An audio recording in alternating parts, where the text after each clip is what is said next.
Прывітанне, шаноўныя сябры. Вы на адукацыйным канале, які прысвечаны ваеннай гісторыі беларускага народа, і з вами Віталь Чырвінскі.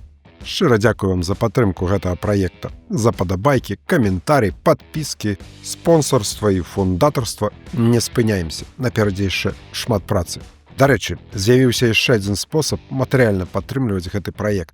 Праглядаць лекцыі размовы на платформе Boosty.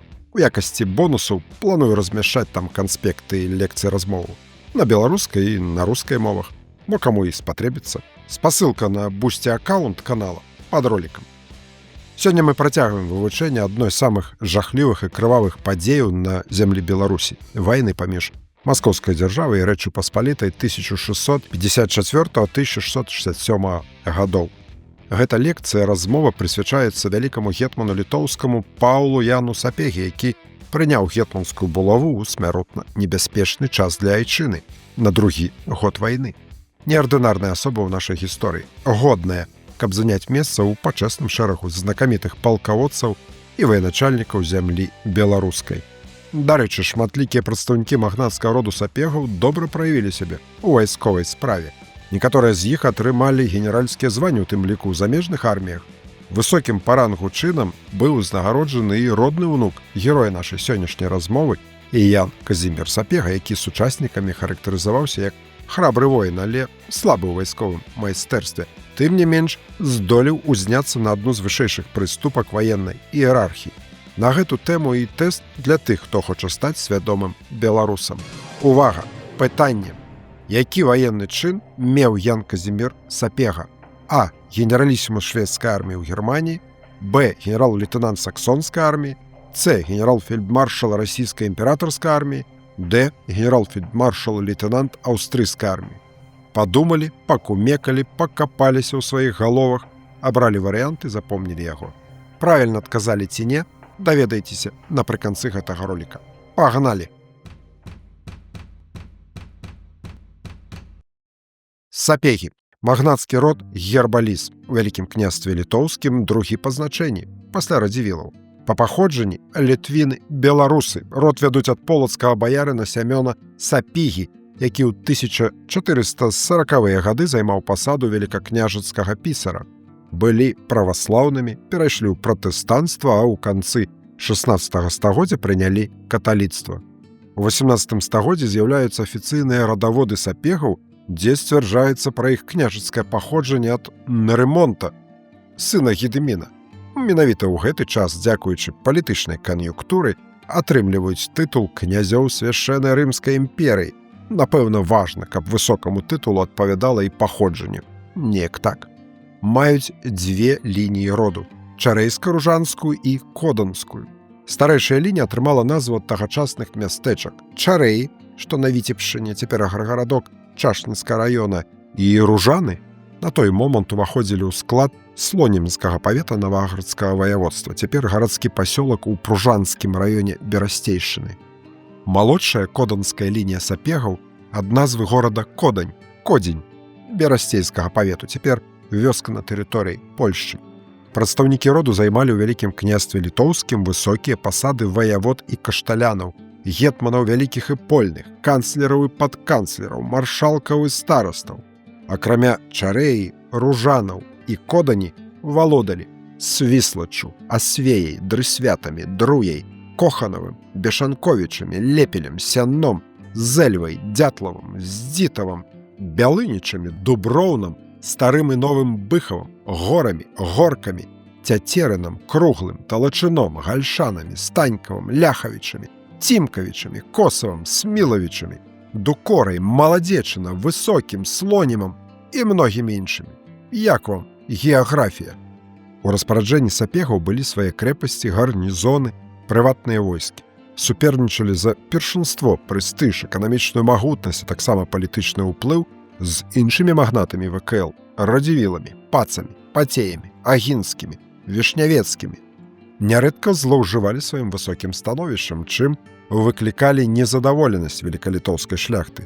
На пераломе 17 і 18 стагоддзяў гэта прывядзе да ўзброенага грамадзянскага супрацьстаяння, але гэта будзе пазней. Прыйдзе час, магчыма, падрыхтуем ролік і на гэту сумную для нашай гісторыі тэму «Хатняя вайна 1697-1702 гадоў. Там будзе аб чым паразважаць. Вяртаемся да галоўнага героя сённяшняй лекцыі. Павел Ян Сапега. Малодшы сын Яна Пятра, даволі вядомая асоба як у беларускай, так і ў расійскай гісторыі. Бацька героя нашай сённяшняй размовы, Ян Пётр Сапега, меў невымерны аўтарытэт і найбольшую ласку і любоў сярод рыцарства. У цяжкія моманты бітваў, не звяртаючы ўвагі на атрыманыя раненні, асабістым прыкладам вёў сваіх ваяроў да перамогі. Адукаваны, навучаўся ў Віленскай акадэміі і ў Падуанскім універсітэце, вопытны ў вайсковай справе. Біўся з крымскімі татарамі, змагаўся супраць шведаў пад Венденам, Какенгаузенам, Ракверы, штурмаваў Дорпат. У бітве пад Кіргольмом 1605 года узначаліваў правае крыло войска Яна Караля Хаткевіча. Авантурны, паўдзельнічаў у інтэрвенцыі Рэчы Паспалітай у маскоўскую дзяржаву. Падчас смуты камандаваў войскам лжэ Дзмітрыя II, якому прапанаваў сваю дапамогу у авалоданні маскоўскім тронам. Напрыканцы верасня 1608 года пад Рахманавым каля Масквы да звання разбіў буйное войска Івана Шуйскага. Пасля дзвюх няўдалых атак быў паранены куляй у галаву, аднак са словамі «Айчына далёка, выратаванне і гонар наперадзе, а за спіну і сорам і пагібель» зноў павёў у атаку сваё войска, перакуліўшы праціўніка ва ўцёкі. На працягу 16 месяцаў трымаў у аблозе Троіца-Сергіеў манастыр, падпарадкаваў Замаскварэцкі край, увайшоў у Маскву, дзе штурмам узяў Белы горад. Падчас смуты вёў дзённік, які захаваўся. Карыстаўся магутнай падтрымкай уласнага войска, што абвясціла яго гетманам і выяўляла жаданне бачыць Сапегу на троне маскоўскай дзяржавы. Вояк раптоўна ва ўзросце 42 гадоў памрэ у маскоўскім Крамлі. Яго малодшаму сыну Паўлу Яну, які быў 9-м дзіцём у сям'і, на гэты момант ішоў другі годзік. Павел Ян Сапега. Чарэйска-ружанскай лініі сапегаў герба ліс. Вертыкальная страла з двума перакладзінамі. Дарэчы, гэты сімвал і цяпер адлюстраваны на гербах некаторых беларускіх гарадоў, якімі валодалі сапегі. Гальшаны, Слонім, Беразіно. Паглядзіце, які каларыт. Вельмі прыгожа. Гальшанцам, слонімцам і бярэзінцам шчырае прывітанне. Але ж вяртаемся да Паўла Яна Сапегі, які, як вы ўжо даведаліся, расце без бацькі. Выхоўваецца пад апекай аднаго са сваіх старэйшых братоў Андрэя Станіслава, які да слова ў восень 1621 года на чале ўласнай харугвы 200 рэйтараў, набраных за яго ж сродкі, паўдзельнічае у знакамітай Хацінскай бітве. Была ў нас вялікая размова, гляньце, хто прапусціў. У 1622 годзе Павел Ян Сапега выпраўляецца па навуку ў Еўропу, дзе вучыцца ў езуіцкім калегіуме у Браунсбергу, цяпер Бранёва, Польшча, які, імаверна, не заканчвае. Магчыма, па гэтай прычыне на працягу свайго жыцця будзе мець праблемы з польскай і лацінскай мовамі, пісаць з відавочнымі памылкамі. Вяртаецца ў ВКЛ, дзе, дзякуючы Льву Сапегі, стрэчнаму брату яго нябожчыка бацькі, скіроўваецца да вайсковай кар'еры, атрымлівае чын ротмістра. Восень 1632 года. Першыя месяцы Смаленскай вайны, прычынай якой становіцца імкненне Масквы вярнуць сабе смаленскія, северскія і чарнігаўскія землі, страчаныя падчас смутнага часу. 20 лістапада 1632 года ротмістр Павел Ян Сапега атрымлівае прыпаведны ліст на набор гусарскай харугвы. На дакуменце подпіс гетмана вялікалітоўскага Льва Сапегі. Дарэчы, прыпаведны ліст – гэта ваенны загад. Выпісваецца гетманамі ў выпадку вайны, калі здараецца неабходнасць для тэрміновага склікання войска. Выдаюцца тыя лісты ротмістрам, якія мусяць за кароткі час набраць роту або харугвы з вопытных, падрыхтаваных жаўнераў, таму што вучыць вайны справе асабліва часу няма. Спачатку збор у галоўным лагеры, а затым у бой. У прыпаведным лісце акрэсліваецца колькасць людзей, памер жолду, жалавання і працягласць службы. Форма напісання ліста досыць схематычная і можа выглядаць наступным чынам. Ведаючы любоў вернасці тваёй да Господа і айчыны і не менш тваё рыцарскае рамяство, заклікаем, каб твая вернасць, забяспечыўшыся колькасцю 100 народу да вайны здатнага, у выправах бывалага, на прызначаны дзень і месца з'явіўся ва ўсім парадку і гатоўнасці. Колькасць жаўнераў можа вагацца – 50, 100, 150 ці іншая лічба. Гусарская харугва Паўла Яна Сапегі ў раёне Воршы далучаецца да велікалітоўскага войска, якім камандуе польны гетман Крыштоф Радзівіл. Далей нашага героя чакае ўдзел у маштабнай даўжынёй некалькі месяцаў бітве за Смаленск. Другая палова верасня 1633 года. 24-гадовы ротмістр Сапега асабіста адзначаецца ў адным з баёў. Адметная дата ў яго паслужным спіску. Менавіта ў гэтыя дні аб'яднаным войскам Рэчы Паспалітай захоплена добра ўмацаваная маскоўцамі Пакроўская гара. Насыпаныя валы па вышыні не саступалі сценам Смаленскай крэпасці. Узяцце гэтых пазіцый дазваляе прарваць блакаду Смаленска. Да слова, некалі на нашым канале была грунтоўная лекцыя на гэту тэму «Смаленская вайна». Памятаеце, як, узброіўшыся павелічальным шклом, мы вывучалі на дзіва насычаную фактурай гравюру фламандскага картографа, гравёра і мастака Вільгельма Гондеуса. Падрабязны план бітвы на 16 асобных дошках, дзе ўзноўлены ход шматмесячнай аблогі, асобныя сутычкі і баі, а таксама блізкія да рэаліяў партрэты удзельнікаў. Недзе сярод намаляваных ваяроў, імаверна, і наш герой. Пасля пераможнай бітвы праводзіць позіркам маскоўскіх ратнікаў, якія доўгай калонай, схіляючы галовы ў бок пераможцаў, бясслаўна рушаць дадому, пакінуўшы пад мурамі непрыступнага Смаленска сваю абложную артылерыю і вайсковы лагерны рыштунак. Для маладога Паўла Яна Сапегі гэта першы смак вялікай ваеннай перамогі. Вясна 1634 года. Сапега ў складзе аб'яднанага войска Рэчы Паспалітай, якое ўзначальвае кароль Уладзіслаў IV Ваза, рушыць да горада-крэпасці Белы, які быў захоплены маскоўцамі ў самым пачатку Смаленскай вайны. Аблога няўдалая. Спроба падрыву муроў крэпасці праз пракладзеную падземную галерэю прыводзіць да гібелі сотняў сваіх жа жаўнераў. Цяжкае раненне пасля выбуху адной з мінаў, якіх у гэтыя дні нямала атрымлівае і Павел Ян Сапега. Гэта адбываецца 22 сакавіка. Наступствы ранення будуць адчувацца на здароўі да канца жыцця. Мужнасць ротмістра адзначана каралём. У 1635 годзе Сапега дваранін каралеўскі, прыдворны, статусны тытул, які падкрэслівае блізкасць да караля Рэчы Паспалітай. 1638-1645 гады. Працяг вайсковай кар'еры. Павел Ян Сапега на пасадзе абознага вялікага літоўскага адказвае за выбар месца для лагера і яго ўмацавання, а таксама за раскватараванне войска. Па-сучаснаму нешта накшталт намесніка міністра абароны па тылу. Гэта ўсё адбываецца ў мірны час, які хутка заканчваецца. Лета 1648 года. Казацкае паўстанне пад кіраўніцтвам Богдана Хмельніцкага, узнятае ва ўкраіне, перарастае ў паўнамаштабную казацка-сялянскую вайну і перакідваецца ў літоўска-беларускія паветы ВКЛ. Павел Ян Сапега на гэты момант займае пасаду віцебскага ваяводы. Рэгулярна выбіраецца паслом на соймы. У 1649 годзе абраны маршалкам старшынёю трыбунала Вялікага княства Літоўскага, вышэйшага апеляцыйнага суда ў дзяржаве, адказвае за тое, каб судовыя справы разглядаліся на аснове соймавых канстытуцый, звычаёвага права і галоўныя статутаў ВКЛ, напісаных на тагачаснай беларускай мове. Дарэчы, Леў Сапега, сваяк нашага героя, у звароце да ўсіх саслоўяў Вялікага княства Літоўскага пісаў: «Сорамна народу не ведаць сваіх законаў, асабліва нам, бо не на чужой якой мове, а на сваёй уласнай маем пісанае права». Слушныя словы. Пасада маршалка трыбунала часовая, кожны год перавыбары. Красавік 1651 года. Працягваецца казацка-сялянская вайна. Ротмістр Павел Ян Сапега прыбывае да кароннага войска пад Люблін, дзе ўзначальвае полк, які складаецца з сапежанскіх харугваў. Фінансы ўтрымліваюцца яго стрэчным братам Казімірам Леонам Сапегай. Ужо роўна праз 2 месяцы пад Берасцечкам на Валыні ён б'ецца супраць аб'яднанага войска запарожскіх казакоў і крымскіх татар. Падчас бітвы змагаецца на правым крыле кароннага войска.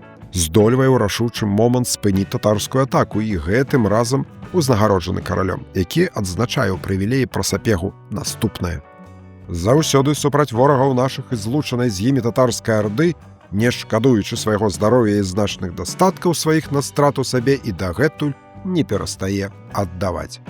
1654 год. Віцебскі ваявода Павел Ян Сапега не ў Віцебску, што было б лагічна, але ў Берасці, дзе, напэўна, і сустракае пачатак 13-гадовай вайны. Практычны ўдзел у баявых дзеяннях пачынае толькі на наступны год. Лета 1655 года. Пад уладай маскоўскай дзяржавы знаходзіцца значная частка земляў Вялікага княства літоўскага, а маскоўскі цар Алексей Михайлович Цішайшы праводзіць другі гасудараў паход з амбіцыйнай мэтай дайсці да Варшавы і Кракава. З-за пагрозы шведскай агрэсіі кароль польскі, вялікі князь літоўскі Ян Казімір Ваза прымае рашэнне распачаць адкліканне некаторых палкоў кароннага дапаможнага корпуса назад у Польшчу. Тым часам войска ВКЛ у разабраным стане. Унутраныя сваркі камандзіраў, пустая казна, затрымка выплаты заробкаў. У выніку пад штандарамі вялікага гетмана літоўскага Януша Радзівіла застаецца не больш за 8 000 ваяроў, якія сканцэнтраваныя ў лагеры пад Менскам, але ж без вышэйшага каманднага складу, які раз'язджаецца па розных баках.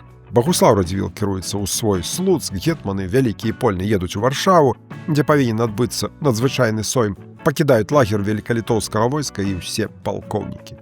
Часовае камандаванне над тымі, хто застаўся пад Менскам, ускладзена на ротмістра Яна Быхаўца, стольніка Троцкага. Дысцыпліна і баявы дух нізкія.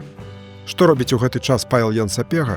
Пакуль застаецца ў баку ад галоўных падзей, але ж не бяздзейнічае. Разам са стрэечным братам Казімірам Леонам Сапегам пад Берасцем збірае войска, для забеспячэння якога выдатковыя асабістыя зберажэнні і пазыкі. Пакуль вагаецца і вядзе перамовы адначасова і з кароннымі гетманамі, і з маскоўцамі, і са шведамі, якія дамагаюцца ягонага пераходу на бок караля Швецыі. Аб чым думае, якія планы мае, цяжка сказаць. Яго айчына, адна з наймагутнейшых калісьці краін Еўропы, падышла да краю прорвы і дастаткова штуршка, які прывядзе да яе гібелі. Усё кепска. У дадатак так і не спыніліся палацавыя інтрыгі, а вялікалітоўскія магнаты працягваюць канфліктаваць і сварыцца паміж сабой за палітычны ўплыў. Жнівень 1655 года. Маскоўскі гасудар у шыкоўнай абабітай вішнёвым аксамітам французскай карэце па дарозе, высланай ярка-чырвонай тканінай, урачыста ўязджае ў Віленскі замак.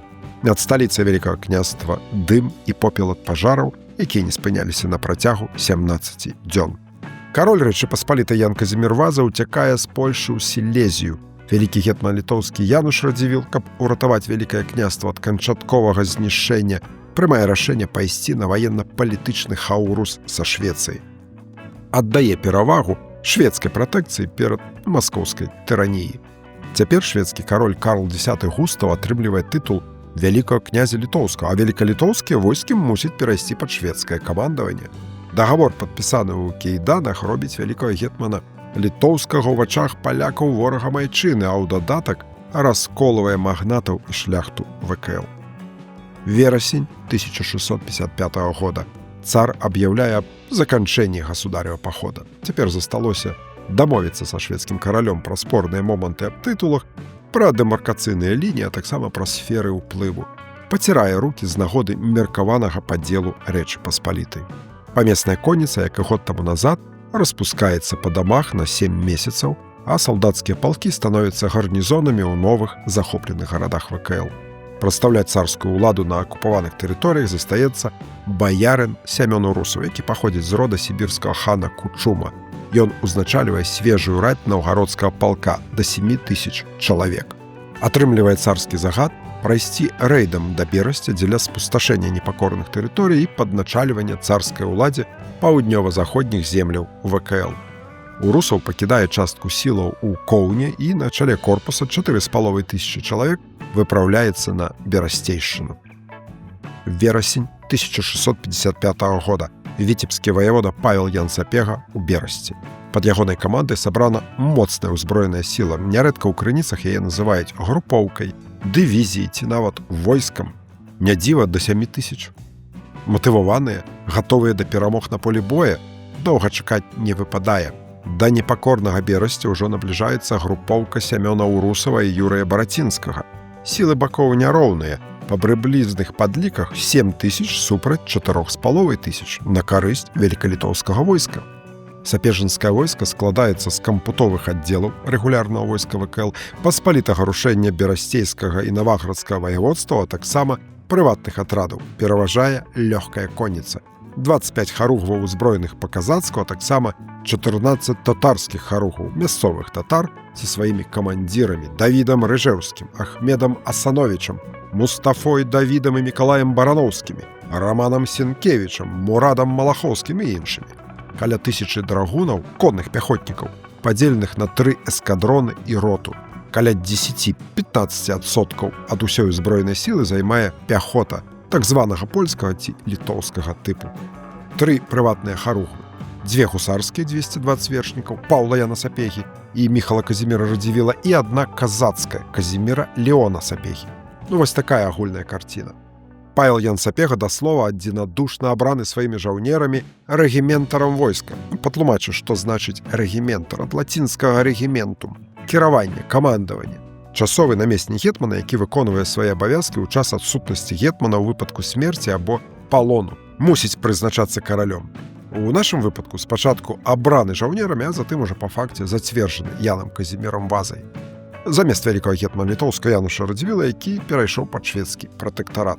Дарэчы, неардынарнай асобе Януша Радзівіла на нашым канале прысвечана асобная лекцыя, вось, спасылка.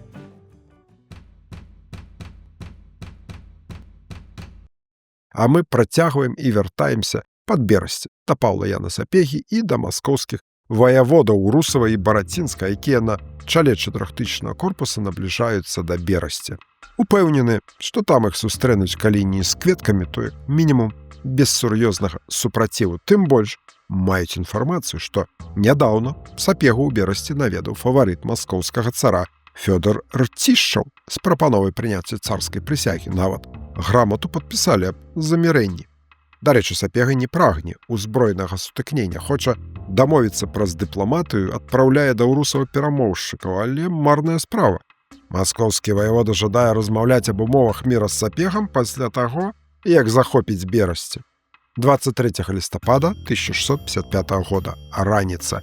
Маскоўцы даходзяць да ракі Лясная, што цячэ недалёка на поўнач ад Берасця, дзе іх пераймаюць перадавыя аддзелы сапежнцаў, якія спрабуюць абараніць мост цераз раку, але не вытрымліваюць націску колькасна пераважаючага праціўніка і адступаюць. Дарога на Берасце адкрыта. Дарэчы, вось так мяркуемае месца бітвы выглядае на сучасных картах. На жаль, наколькі ведаю, аніякіх мемарыяльных знакаў тут пакуль няма. Пакуль. Затое дзейнічаюць конна-спартыўныя клубы «Белая Русь» і «Пегас». Вельмі сімвалічна, бо падчас бітвы на рацэ Лясная галоўную ролю выканаюць менавіта конныя харугвы. Вось так. Вяртаемся ў лістапад 1655 года на гэту самую лакацыю. Значная частка маскоўскага войска перапраўляецца праз раку і на полі шыхтуецца ў баявыя парадкі. У цэнтры пяхотныя падраздзяленні, на флангах кавалерыя. Свае гарматы маскоўцы пакідаюць за ракой. Напэўна, сечы не чакаюць. Пашыхтаваліся больш для парадку і застрашвання праціўніка. Ваявода Урусаў лічыць, што горад ужо пад ягонай уладай зусім губляе пільнасць, нават пасылае наперад аднаго з закладнікаў, палоннага велікалітоўскага шляхціча, каб перадаў патрабаванне падабраць для кватаравання Урусаў у Берасці найлепшы двор.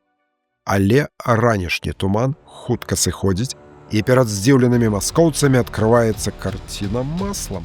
Насупраць іх радоў на працягу ўсяго фронту шчыльныя, нават цесныя шэрагі войска Паўла Яна Сапегі, якія гатовыя да бою. Галоўную сілу сапежанцаў складае кавалерыя. На вятру трымцяць разгорнутыя сцягі харугваў Вялікага княства Літоўскага. Вось дык паварот. Няўжо Літва збіраецца біцца? А можа выйшла, каб адразу здацца? Не. Бітва пачынаецца неадкладна. Галоўныя ўдары войска ВКЛ па варожых флангах. Левы фланг узначалюе Павел Ян Сапега. Правы Станіслаў Ян Ліпніцкі. І там адбываецца сустрэчны кавалерыйскі бой. Першым абранаецца левы фланг праціўніка праз пэўны час і правы.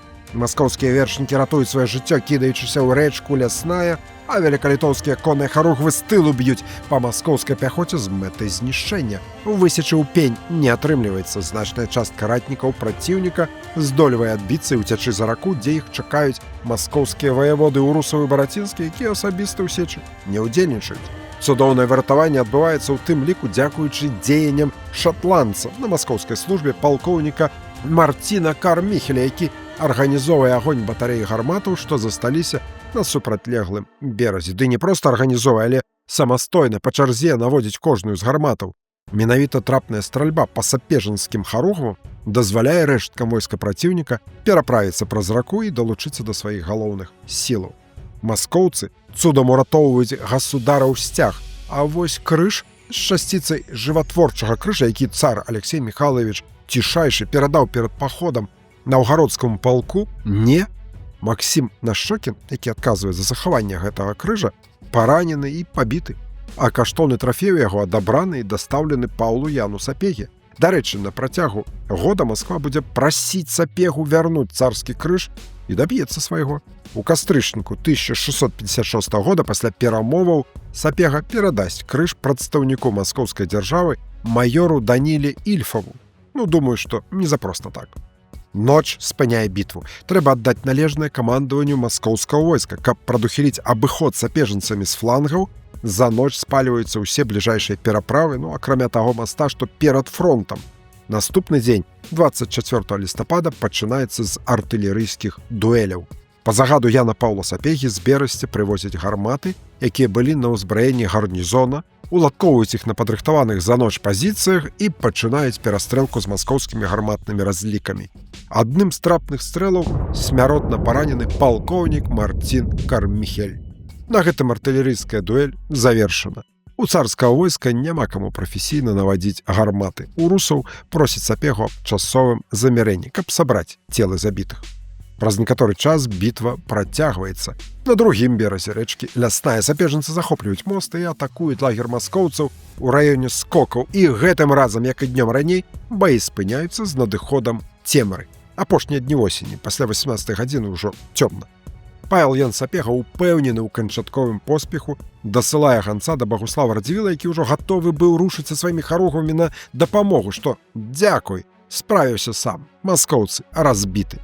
Напэўна, не хоча дзяліцца маскоўскімі трафеямі, але ж бітва яшчэ не закончана. Паглядзім, што адбудзецца далей. У гэтую ж ноч у русаў з Барацінскім збіраюць ногі ў рукі і разам з рэштай войска адступаюць на поўнач па тракту, які прыводзіць іх да вёскі Вярховіч, каля 25 вёрстаў ад Берасця. Там яны і спыняюцца. Трэба агледзецца, куды ўцякаць далей. А ўцякаць няма куды. Далей на поўнач самыя кароткія дарогі вядуць праз лясныя гушчары і балоты Белавежскай пушчы. Ставяць лагер Вагенбургаў шчэпленымі вазамі і чакаюць. Рэгіментар вялікалітоўскага войска, дасягнуўшы лагера праціўніка, рашуча загадвае перакрыць усе шляхі для адступлення ворага. Маскоўскія палкі заблакаваныя. Павел Ян Сапега ў душы, напэўна, святкуе сваю першую, асабістую, як военачальніка, буйную перамогу. Так, бітва на рацэ Лясная засталася за войскам ВКЛ. Праціўніка перакулілі ва ўцёкі, цяпер вось ён акружаны, але ж пакуль не знішчаны. Не пастаўлены на калені, як некалі пад Смаленскам. Напэўна, што Сапега ўзгадвае той ганебны парад разброеных маскоўцаў. Чаму б не паўтарыць? Сцяпан Урусаў дасылае парламентарыяў, гатовы пагаманіць аб умовах замірэння. Не надта нам і хацелася ў тое Берасце. 26 лістапада, пасля таго, як маскоўцы прастаялі осажаны на лошадзях 2 дні і 2 ночы, Сапега перадае ліст з умовамі капітуляцыі на польскай мове. Патрабаванні жорсткія і канкрэтныя. Усяго 7 пунктаў, лаканічныя. Вось так іх пераклалі маскоўцы, а мы перакладзем на сваю мову з некаторымі тлумачэннямі. Паехалі. Пункт 1. Вызваліць вялікалітоўскую шляхту, якая ў якасці закладнікаў утрымліваецца ў табары маскоўскага войска. Пункт 2. Пакінуць гарматы і іншую агняпальную зброю. Пункт 3. Аддаць усе сцягі і барабаны. Пункт 4. Назад вяртацца той самай дарогай, якой ішлі сюды, і ніякіх стратаў для насельніцтва не чыніць, а запас харчу купіць за свае грошы. Пункт 5. Не пакідаць маскоўскіх заставаў па Нёману да самога Коўна, ды забраць свае гарнізоны з захопленых гарадоў. Пункт 6. Выплаціць кампенсацыю за шкоду, учыненую ў берасцейскім ваяводстве. Рэпарацыі гэта святое. Пункт 7. Буткевіча з таварышамі ягонымі, якіх па дарозе схапілі, неадкладна выпусціць. На днях Харужы Буткевіч разам з абозам быў захоплены ў ваколіцах Берасця. Вось так. Чёткія патрабаванні з пазіцыі сілы, а ніякіх кампрамісаў. Што адбываецца далей? Галоўны ваявода маскоўцаў Урусаў думае, чэша патыліцу, затым шыю, над якой на Краснай плошчы можа завіснуць катаўскі меч.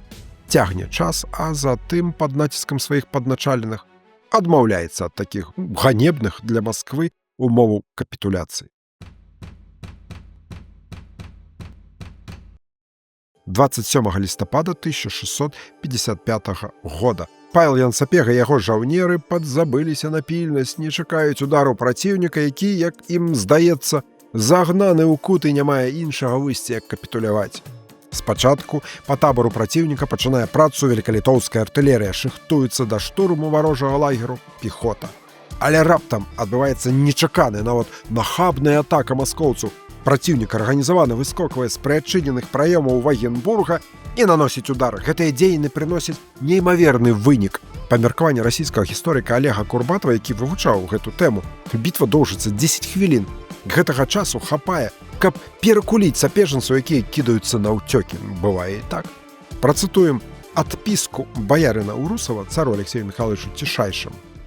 «И Павел Сапега учинил бой и велел по твоему государеву знамени и по нас из пушек стрелять, и роты их конные почали съезжаться, и пехота их на сотни наступать, и учинился бой.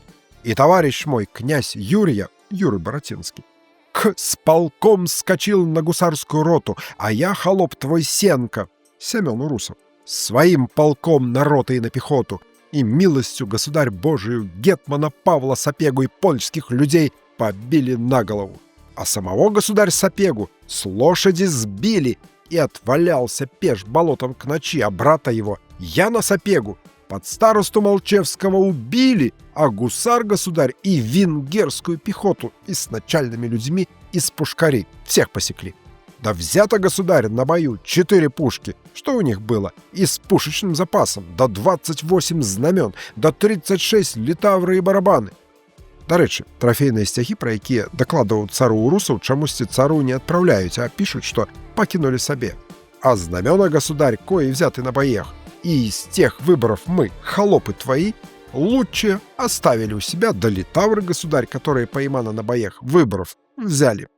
Па меркаванні сучаснага гісторыка Ігора Бабуліна, пад Вярховічамі адбылася адна з самых важных і значных перамог маскоўскага войска падчас 13-гадовай вайны, вось так, нароўні з Шапялевічамі і Вільняй. Што напісалі пра вынікі бітвы пад Вярховічамі беларускія гісторыкі? Працытую Геннадзя Сагановіча. Апошнімі днямі лістапада адбылася бітва, якая паводле звестак маскоўскіх ваяводаў скончылася іхнай перамогай. Тым не менш, левае крыло войска Урусава было разбітае, а сам ён са штандарам ратаваўся уцёкамі.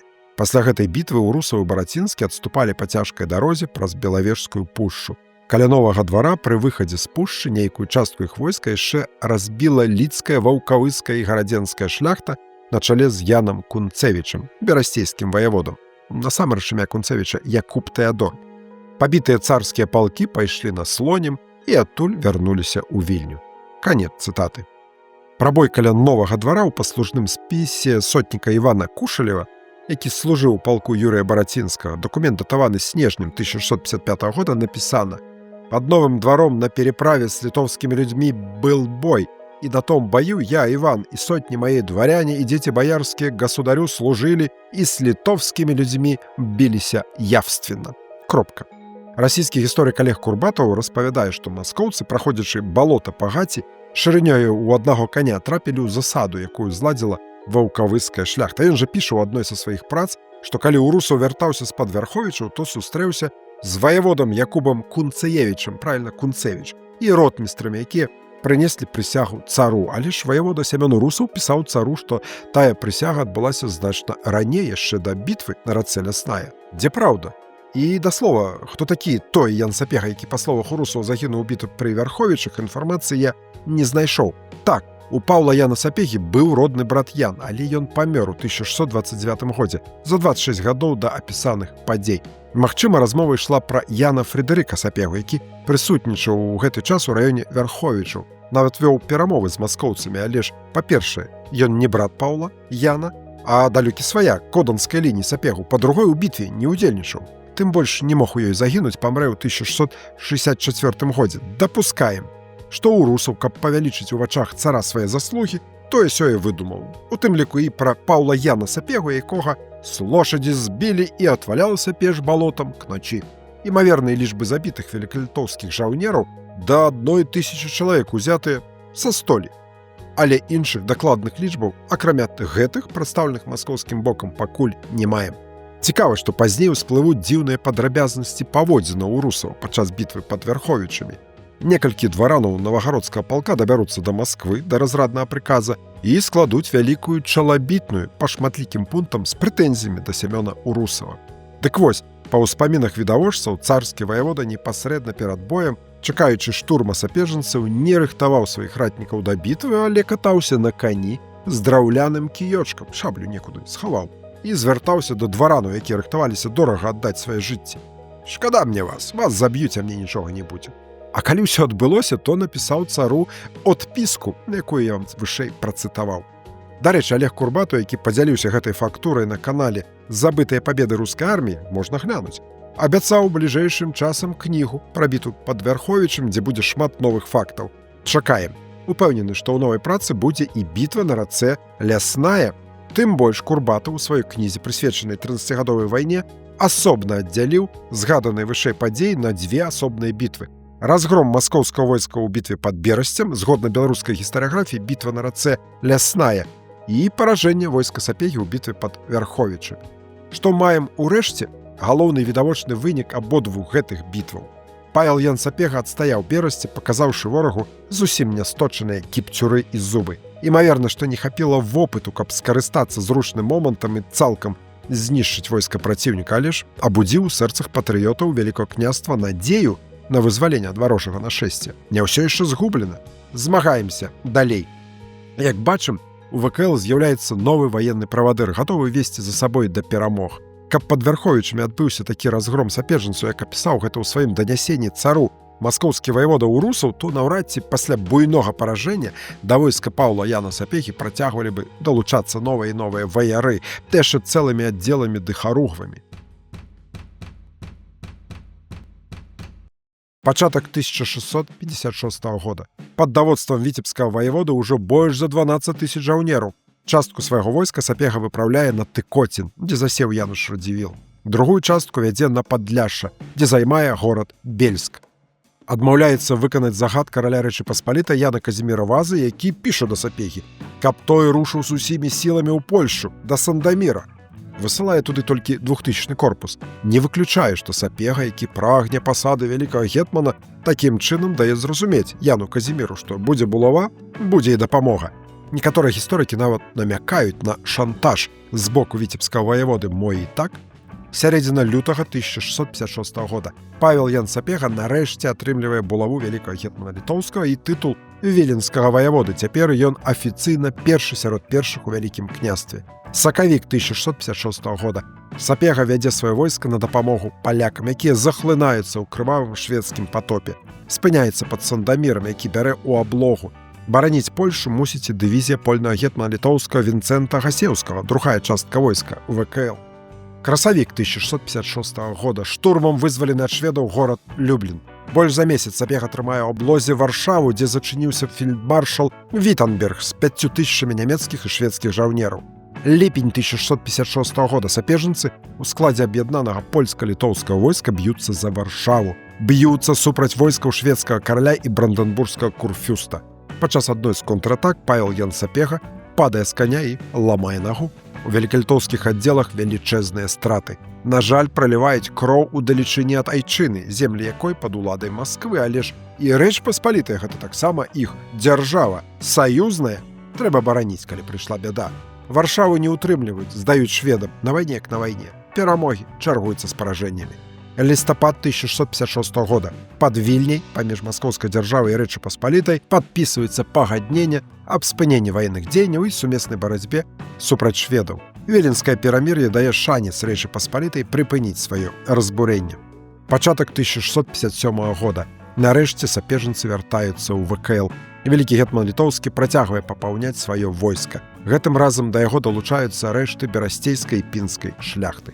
27 студзеня 1657 года штурмам узяты Тыкоцін. Месяц таму назад у Тыкоцінскім замку памёр Януш Радзівіл. У красавіку Павел Ян Сапега праводзіць з'езд велікалітоўскіх дыгнітарыяў, на якім абвяшчае паспалітае рушэнне і ухвальвае новыя падаткі на войска.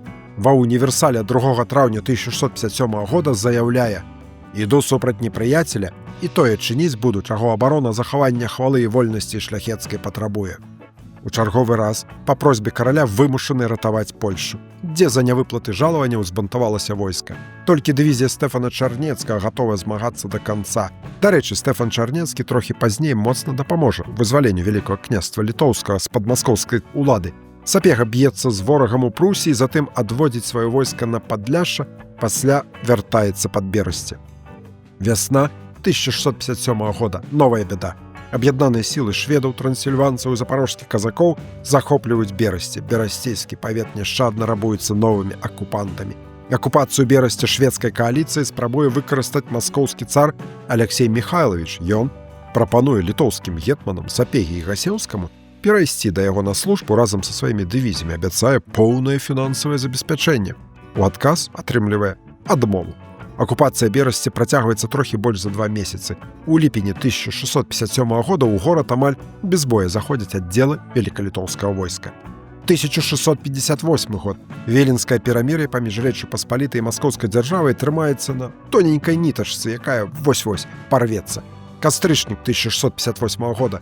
Вялікі гетман літоўскі Павел Ян Сапега і польны гетман літоўскі Вінцэнт Гасеўскі, якія, дарэчы, варагуюць паміж сабой, падводзяць свае дывізіі да Вільні. З розных бакоў Сапега разбівае свой палявы лагер у 10 вярстах на поўдзень ад горада каля вёскі Рудаміна, а Гасеўскі размяшчаецца ў 3 вярстах на поўнач ад Вільні, каля вёскі Веркі, дзе неўзабаве адбываецца трагічная і сумная падзея для ВКЛ, вядомая як Веркаўская бітва.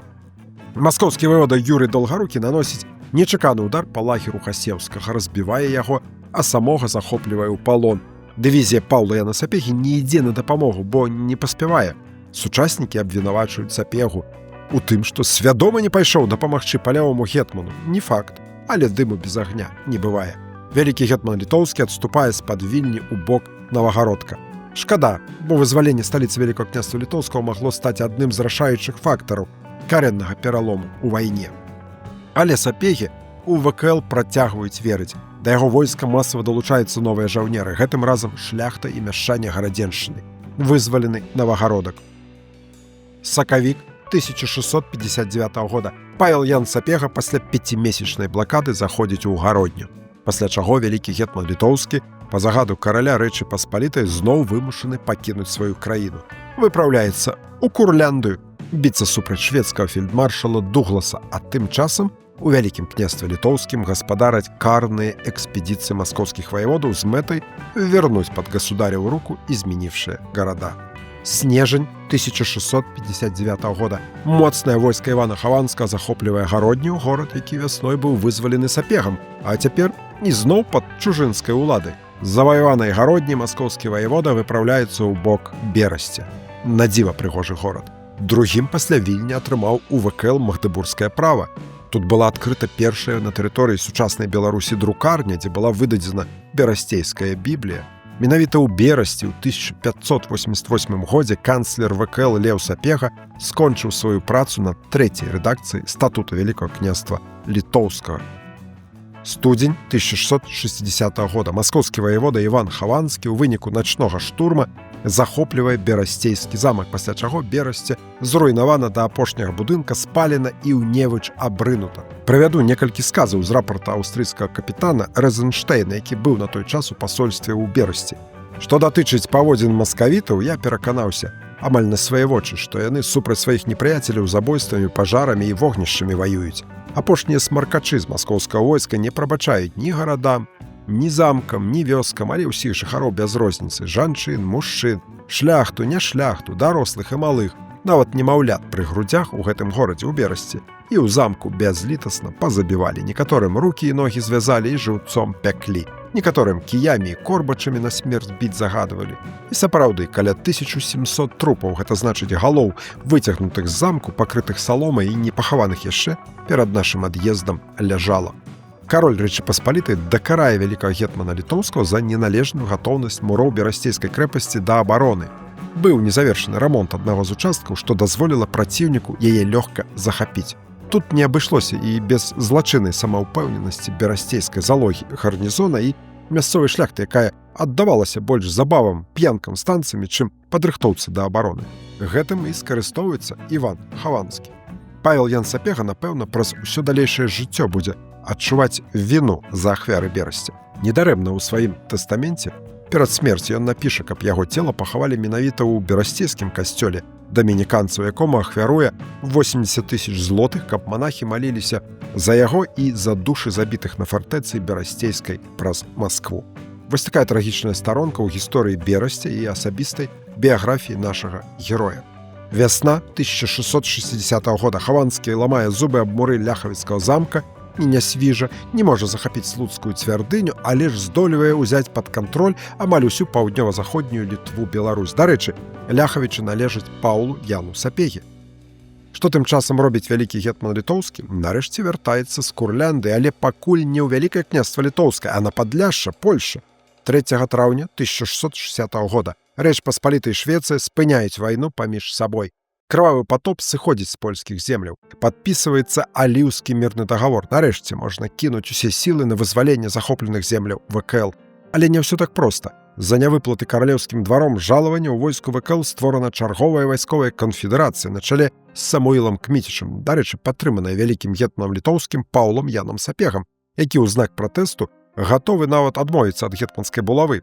Колькі можна асабістыя сродкі ўкладваць у дзяржаўнае войска? У сярэдзіне траўня частка праблемных пытанняў усё ж вырашаецца. Канфедэрацыя распушчана. Пачатак лета 1660 года з Падляшша, Польша. У ВКЛ нарэшце вяртаецца 6000-ная дывізія вялікага гетмана літоўскага Паўла Яна Сапегі, дывізія правага крыла. З Падолля, Украіна, перадыслакавана польская дывізія ваяводы рускага Стэфана Чарнецкага, якая займае Слонім.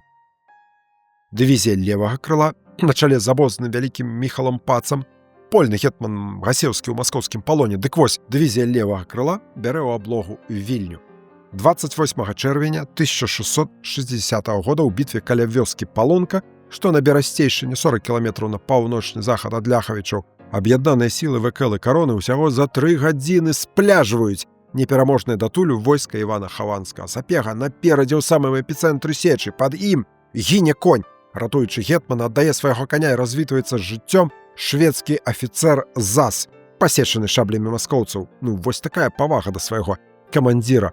Напэўна, пад Палонкай адбываецца самая галоўная перамога ў вайсковай кар'еры Паўла Яна Сапегі. Гэтай бітве на нашым канале прысвечана вялікая лекцыя размова. Там усё падрабязна. Вось спасылка. А мы разам з нашым героем рушым далей. Весткі пра буйную перамогу хутка разлятаюцца па прасторах Вялікага княства і выклікаюць новы ўздым з супраціву царскай уладзе. 2 ліпеня 1660 года Павел Ян Сапега заходзіць у Койданаў, а на наступны дзень 3 ліпеня вызваляе Менск. У вызваленым Менску Сапега сустракаецца з Чарнецкім і на вайсковай нарадзе абмяркоўвае план далейшых дзеянняў. Наступленне мусіць працягвацца. Сярэдзіна ліпеня сапежанцы вызваляюць Воршу і Копысь. Жнівень, верасень 1660 года Павел Ян Сапега пад мурамі Магілёва. Там жа дывізія Стэфана Чарнецкага. Горад бярэцца ў аблогу. Першапачатковыя дзеянні збольшага зводзяцца да блакады. Сапега піша ў гэты час: «Магілёў цвёрды па-старому, таму вырашана спаліць прадмесці і змарыць голадам.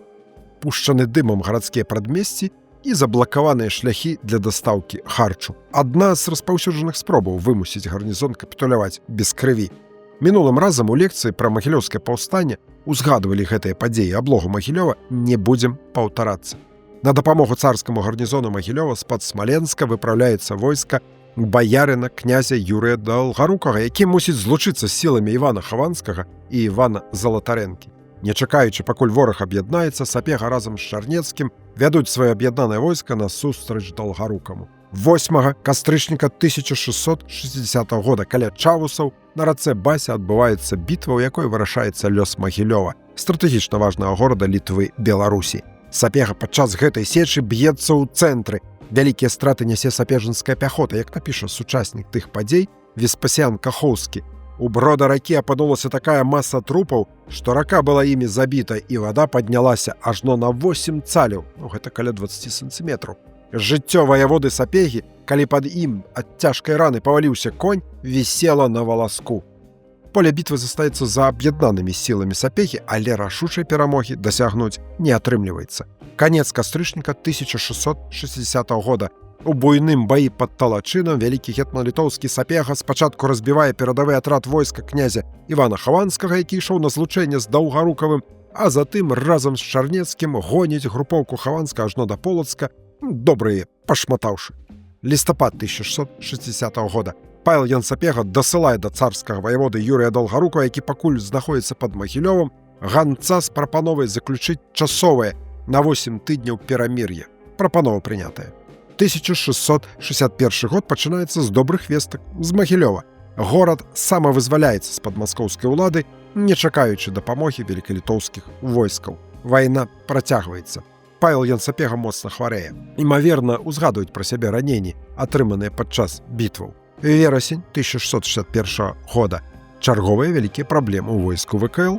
Варшаўскі сойм не вырашае праблему выплаты грошай сапежанцам, якія ствараюць вайсковую канфедэрацыю на чале з літоўскім палкоўнікам Казімірам Жаромскім. Называюць гэту канфедэрацыю братэрскі хаўрус. Абуроныя жаўнеры абвінавачваюць у карупцыі амаль усё вайсковае камандаванне і вырашаюць ваяваць толькі да 11 лістапада. Моцна дастаецца Паўлу Яну Сапегі, які абвінавачваецца ў хцівасці, скнарнасці, прагавітасці, сквапнасці, усё, што можна, навешалі. Быццам бы сабе мільёны за экспансію вымагаў і на пэўнае дабро Рэчы Паспалітай таксама на шавельскую эканомію атрымаў запіс. Напэўна, даведаліся, што Сапегі ўрад вярнуў частку грошай, якія той з уласнай кішэні выдаткоўваў на войска. Сапегі вярнулі. А нам калі заплоціць належнае? У пачатку лістапада на Кушлікавых гарах на Полачыне адбываецца бітва. Сапежанцы разам з дывізіяй Стэфана Чарнецкага разбіваюць групоўку царскіх ваяводаў Хаванскага і Нашокіна. Маскоўскае войска разгроблена ў выніку імклівай атакі на світанку. На шаблі ўзяўшы, гналі іх секучы і забіваючы да самага Полацка. Гэты трыумф адбываецца без удзелу вялікага гетмана Паўла Яна Сапегі. Пасля Кушлікаў здаецца, што не за гарамі і агульная перамога ў вайне, застаецца яшчэ адзін вырашальны ўдар і адбудзецца поўны рэванш за гады ваеннага ліхалецця. Аднак войска канчаткова становіцца некіроўным. У Паўла Яна Сапегі ўжо няма былога аўтарытэту сярод сваіх жаўнераў. Восень 1662 года. У час, калі стратэгічная ініцыятыва ў вайне з маскоўскай дзяржавай пакуль не страчана і знаходзіцца на баку Рэчы Паспалітай, у велікалітоўскім войску адбываюцца трагічныя падзеі. У канфлікце паміж вайскоўцамі-канфедэратамі і каралём польны гетман Вінцэнт Гасеўскі, які год таму назад быў вызвалены з маскоўскага палона, арыштаваны канфедэратамі і забіты. Перад тым канфедэраты пасеклі шаблямі Казіміра Жаромскага, такога самага, які разам са Стэфанам Чарнецкім разбіў маскоўцаў пад Кушлікамі. Падазрэнне ў арганізацыі забойства палявога гетмана падае на Паўла Яна Сапегу. Падстаў хапае і тое, што Гасеўскі быў палітычным канкурэнтам Сапегі, і тое, што калі Сапега даведаўся пра арышт Гасеўскага, нават не паспрабаваў яго вызваліць, да яшчэ і забойцы гетмана аказаліся з сапежанскай дывізіі. Павел Ян Сапега адмаўляе свой удзел у забойстве і асуджае забойцаў. У сваім пасланні да войска піша: «Не толькі сама нявідная кроў слаўнай памяці яго мосці пана падскарбія ВКЛ і яго мосці пана маршалка вайсковага заклікае да кары над тымі, якія ў ёй тыранскую руку зафарбавалі, але і я з асаблівага абавязку майго хацеў бы, каб падобных задум не знаходзілася ў нашай айчыне і тых, якія былі б іх спраўцамі».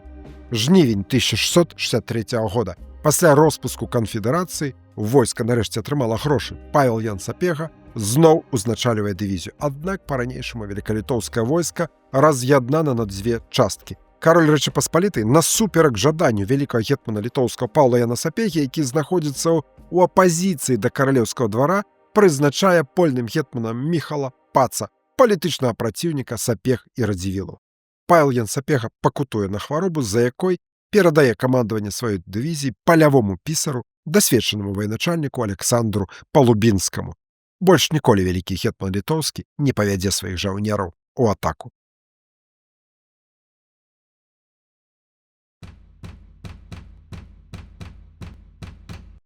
Падводзячы вынікі дзейнасці Паўла Яна Сапегі як военачальніка, трэба аддаць належнае яго арганізатарскім здольнасцям, якія, магчыма, выратавалі Вялікае княства Літоўскае ад знікнення з палітычнай карты свету.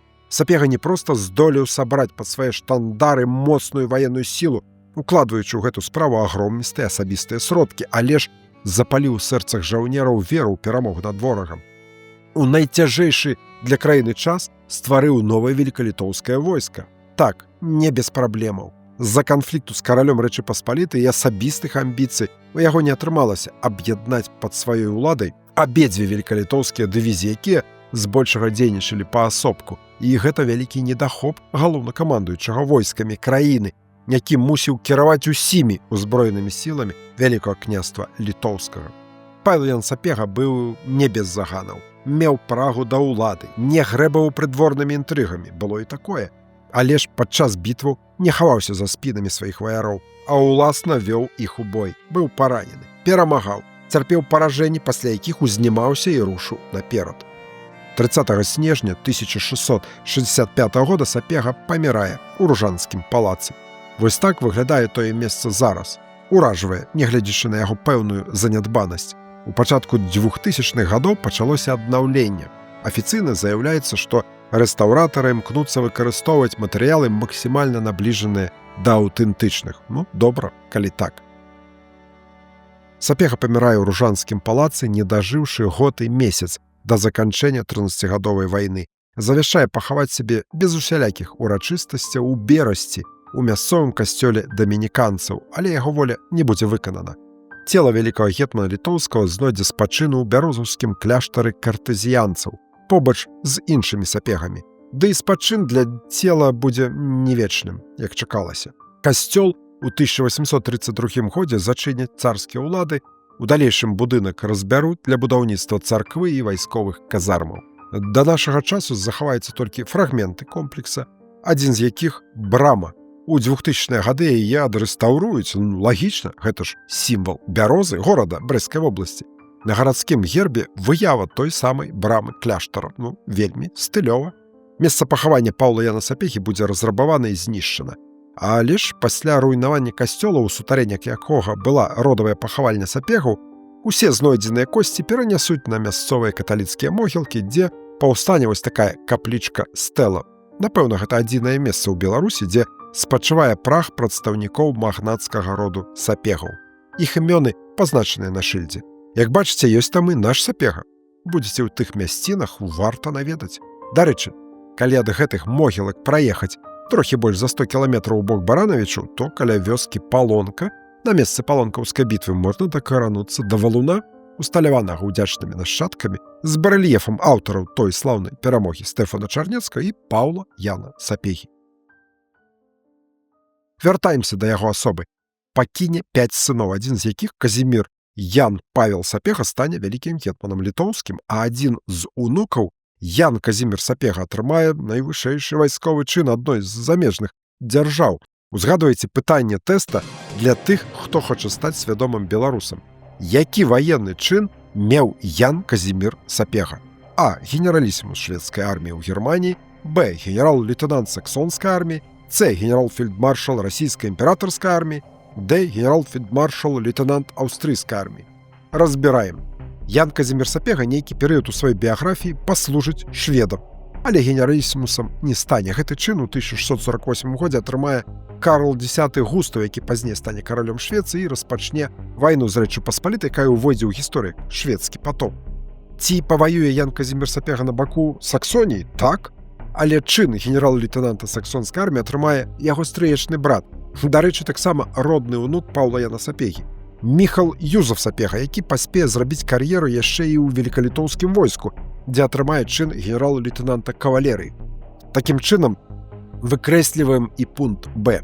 Застаецца выбраць паміж двума фельдмаршаламі – расійскай і аўстрыйскай арміі. Вы за які варыянт? Можа, Д? Нечым маеце рацыю. Адзін з прадстаўнікоў роду Сапегаў атрымае вышэйшы чын аўстрыйскай арміі, але гэта будзе не Ян Казімір, а ягоны стрэечны брат Міхал Францішак, дарэчы, таксама родны ўнук Паўла Яна Сапегі. Чын генерал-фельдмаршала лейтенанта, таксама тытул князя свяшчэннай рымскай імперыі, ён атрымае ў 1700 годзе ад аўстрыйскага імператара.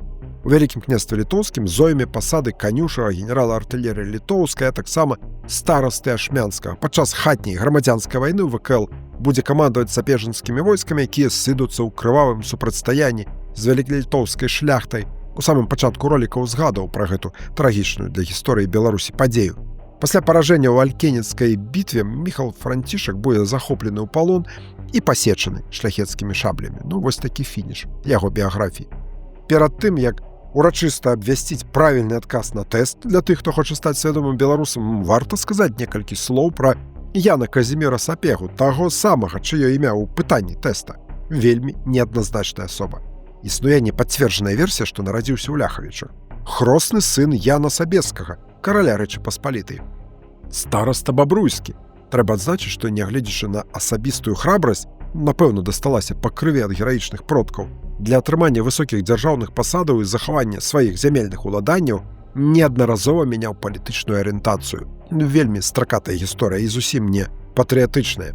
Паспеў паваяваць на баку Рэчы Паспалітай, Расіі, Даніі, Саксоніі, Швецыі. З рук шведскага караля атрымліваў булаву вялікага гетмана Літоўскага, паваяваў супраць расійскай арміі. Пасля паражэння шведаў быў амністіраваны Пятром I. Затым ізноў вярнуўся на бок Рэчы Паспалітай, дзе таксама атрымаў амністыю. У 1720 годзе ў чарговы раз разарваў адносіны з каралем Рэчы Паспалітай Аўгустам II і зноў на баку Масквы. Вось так. Намерваўся ажаніць свайго сына Пятра з дачкой расійскага князя Александра Меншыкава. Як прадстаўнік антыкаралеўскай апазіцыі ВКЛ быў прыхільна прыняты расійскімі ўладамі. 23 сакавіка 1726 года, не праслужыўшы ў складзе расійскай арміі аніводнага дня, атрымаў з рук імператрыцы Кацярыны I жазло генерал-фельдмаршала. У дадатак быў узнагароджаны ордэнам святога Андрэя Першазваннага. Стаў 7-м у спісе расійскіх фельдмаршалаў. У адрозненне ад папярэднікаў, якія атрымалі свой вышэйшы ваенны чын за ратныя заслугі, получил достоинство российского фельдмаршала по связям придворным. У 1915 годзе ў Расіі выйшла кніга Зыгмунта Лібровіча «Загадачны фельдмаршал рускай арміі» з гістарычным нарысам аб жыцці Яна Казіміра Сапегі, ваеннага дзеяча Рэчы Паспалітай і расійскай імперіі. Яе папяровую версію можна спампаваць у інтэрнэце і азнаёміцца.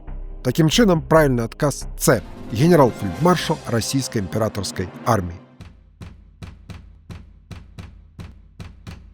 Што пачытаць? Змястоўны артыкул пра Сапегу змешчаны ў польскім слоўніку біяграфічным, выдадзеным у 1994 годзе. Гэты асобнік можна знайсці і пагартаць у Нацыянальнай бібліятэцы Беларусі. Цікава і аб'ёмна ў навукова-папулярным стылі распавядае пра Паўла Яна Сапегу беларускі гісторык і пісьменнік Вітаўт Чаропка ў сваёй кнізе «Уладары Вялікага княства». Выдавецтва «Беларусь» вытрымала некалькі перавыданняў. Раздзел у перакладзе з латыні называецца «Вызваліцель Літвы». Менавіта так Паўла Яну Сапегі называлі сучаснікі. Напэўна, заслужыў? А вы як думаеце?